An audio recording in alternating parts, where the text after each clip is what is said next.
Hello and welcome everyone. आपका स्वागत है एग्री कोचिंग बड़गांव में। आज हम पढ़ेंगे क्या कहते हैं खाद्यान्न फसलों का राजा कहे जाने वाला गेहूं के विषय में। गेहूं क्या कहते हैं खाद्यान्न फसलों का प्रमुख क्या कहते हैं फसल है, जिसमें क्या कहते हैं इसे गेहूं को राजा कहा जाता है। खाद्यान्न फसलों को राजा कहा जाता है। गेहूं का बोटेनिकल नेम टिटिकम एसिटिवम क्या है, टिटिकम एसिटिवम है। टिटिकम एसिटिवम है। इसका कुल क्या कहते हैं ग्रेमनी या पोएसी है। इसका गुणसूत्र 2n बराबर 42, 2n बराबर 42। टिटिकम एसिटिवम एक अष्टगुणित क्या कहते हैं अष्टगुणित फसल है, जिसका क्या कहते हैं खेती भारत में 84% की जाती है। कितनी की जाती है? 84% क्या कहते हैं इसकी खेती की जाती है भारत में। और क्या कहते हैं गेहूं में 9 से 12% प्रोटीन पाया जाता है। गेहूं के दाने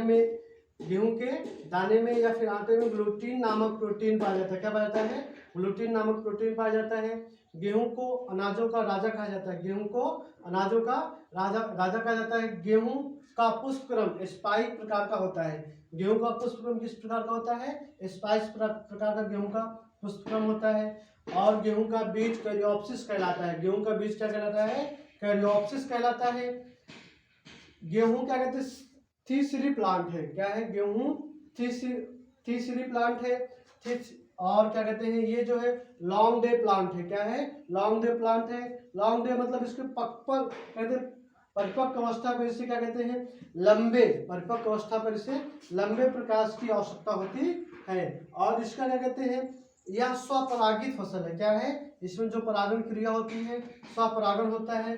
गेहूं के बीजों का परीक्षण वेग क्या कहते हैं 40 ग्राम होता है। गेहूं के बीजों का परीक्षण वेग 40 ग्राम होता है। जबकि गेहूंसा फ्लोरिस माइनर इसको बोटैनिकल होता है गेहूं का मामा या फिर इसे गुल्ली डंडा कहते हैं। इसका जो टेस्ट वेट होता है ये होता है हमारा 2 ग्राम। क्या होता है? 2 ग्राम होता है। गेहूं का उत्पत्ति स्थान दक्षिण पश्चिम एशिया या फिर तुर्की कहा जाता है। क्या कहा जाता है? दक्षिण पश्चिम एशिया या तुर्की कहा जाता है। जलवायु की बात करते हैं। जलवायु या क्लाइमेट गेहूं के लिए ठंड व नम शीतोष्ण जलवायु की आवश्यकता होती है। गेहूं का इष्टतम तापमान 20 से 25 सेल्सियस होना चाहिए। दाने बनते समय गेहूं गर्म एवं शुष्क मौसम की आवश्यकता होती है। गेहूं की भूमि के लिए दोमट भूमि गेहूं के लिए सर्वोत्तम मानी जाती है। गेहूं की खेती के लिए क्या कहते हैं दोमट भूमि सर्वोत्तम मानी जाती है। गेहूं के क्या कहते हैं गेहूं सभी प्रकार की भूमि में किया जा सकता है। सिंचित असिंचित दोनों दशाओं में गेहूं की खेती की जा सकती है। बीज अगर हम बात करते हैं आंतरण की गेहूं की आंतरण की तो गेहूं का जो आंतरण होता है 22.5 × 10, जिसमें क्या कहते हैं ये जो है हमारा 22 लाइन की दूरी होती है, 10 इसका पौध की दूरी होती है। और बीज की एक निश्चित गहराई होती है 4 से 5 सेंटीमीटर क्या कहते हैं गेहूं की बुआई की जाती है। बात करते हैं क्या कहते हैं इसमें गेहूं की किस्मों की बात कर लेते हैं।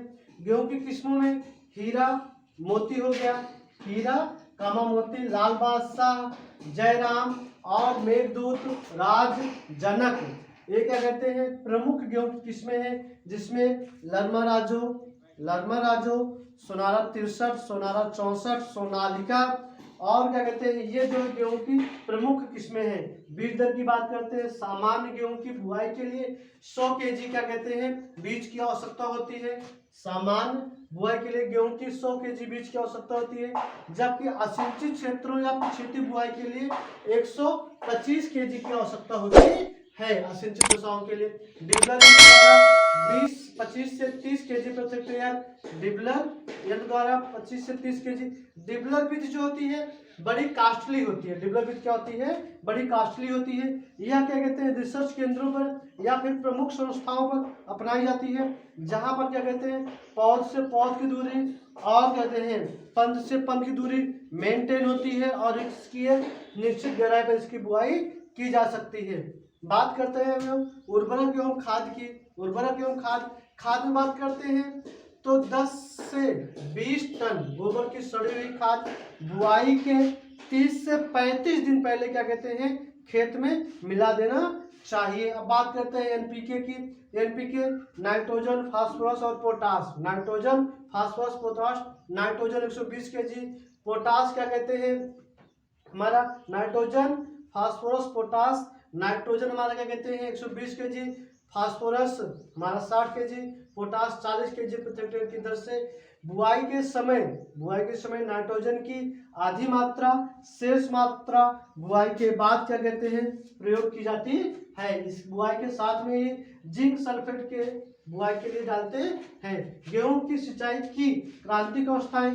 गेहूं की सिंचाई के लिए 6 क्रांतिक अवस्थाएं अपना नंबर 1 पे है प्रथम सिंचाई 20 से 25 दिन या फिर कह सकते हैं 21 दिन में, जिसे CRI स्टेज कहते हैं। क्या कहते हैं CRI स्टेज कहते हैं। द्वितीय सिंचाई है 40 से 45 दिन पर कल्ले निकलते समय, और तृतीय सिंचाई है 60 से 65 दिन पर गांठें बनते समय। चतुर्थी सिंचाई है 80 से 85 दिन पर, 80 से 85 दिन पर क्या कहते हैं बालियां बनते समय। पांचवी सिंचाई है 100 से 105 दिन पर फल बनते समय, और छठी सिंचाई है 115 से 120 दिन पर दाने पकते समय। ये इनकी 6 अवस्थाएं हैं। अगर पहली सिंचाई की बात करें तो एक सिंचाई क्या कहते हैं जो अगर किसी दशा में एक सिंचाई उपलब्ध है तब CRI स्टेज पे करते हैं। बात करते हैं इसमें क्या कहते हैं खरपतवार नियंत्रण की। खरपतवार नियंत्रण में सबसे पहले आता है हमारा गुल्ली डंडा। गुल्ली डंडा को ही गेहूं का मामा कहते हैं। क्या कहते हैं गेहूं का मामा कहते हैं। और इसका जो बोटैनिकल नेम है फेलिस माइनस होता है। क्या होता है फेलिस माइनस होता है। इसके नियंत्रण के लिए सल्फोसल्फ्यूरान या फिर आइसोप्रोटान 750 ग्राम प्रति हेक्टेयर की दर से प्रयोग करते हैं। और सेकंड पे है हमारा बथुआ। गेहूं में अधिकांश बथुआ देखने को मिलता है। तो बथुआ का बोटैनिकल नेम होता है चिनोपोडिया एल्बा। क्या होता है चिनोपोडिया एल्बा होता है। और इसके बाद कीट की बात कर लेते हैं। कीट में क्या होता है गेहूं का सैनिक कीट। सैनिक कीट मतलब होता है सैनिक कीट। क्या होता है सैनिक कीट। सैनिक कीट का अर्थ होता है कि जैसे कि सैनिक कीट जो होते हैं ये क्या कहते हैं आक्रमण करते हैं तो रात में छुप कर आक्रमण करते हैं। क्या करते हैं छुप कर आक्रमण करते हैं, जिससे क्या कहते हैं गेहूं को काफी नुकसान पहुंचाते हैं। यह कीट जो है रात में ही आक्रमण करता है, जिससे क्या कहते हैं गेहूं को भारी नुकसान। दूसरा है क्या कहते हैं इसमें हमारा अगर बात करते हैं अब इसके बाद तो रोग की बात कर लेते हैं। रोग में क्या कहते हैं रोग में आते हैं तो ये आता है हमारा क्या कहते हैं पहले रस्ट। रस्ट में रस्ट आपका 3 प्रकार का होता है।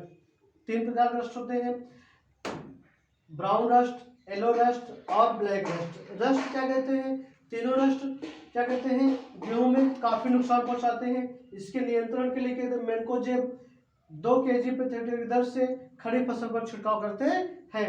इसके बाद इसमें एक प्रमुख रोग और होता है करनाल बंड। क्या होता है करनाल बंड। करनाल बंड क्या कहते हैं ये जो है बीज द्वारा उत्पन्न होता है। किसके द्वारा उत्पन्न होता है बीज द्वारा उत्पन्न होता है, या इसे गेहूं का कैंसर रोग भी कहते हैं। क्या कहते हैं कैंसर रोग भी कहते हैं। गेहूं में क्या कहते हैं कैंसर रोग कहते हैं। और इसके बाद या बीज द्वारा होता है। किसके द्वारा होता है बीज द्वारा होता है।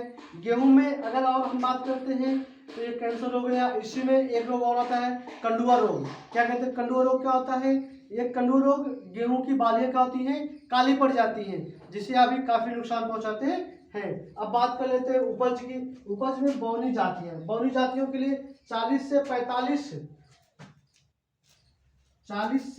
50 kg क्या कहते हैं कुंटल प्रति हेक्टेयर इसकी उपज होती है। अब बात करते हैं इसमें देसी जातियों में। देसी जातियों में 20 से 30 कुंटल प्रति हेक्टेयर इसकी उपज प्राप्त होती है। गेहूं की उपज के बाद इसका भंडारण 10% नमी पर इसका भंडारण कर लिया जाता है। धन्यवाद, थैंक यू। मिलते हैं नेक्स्ट क्लास में।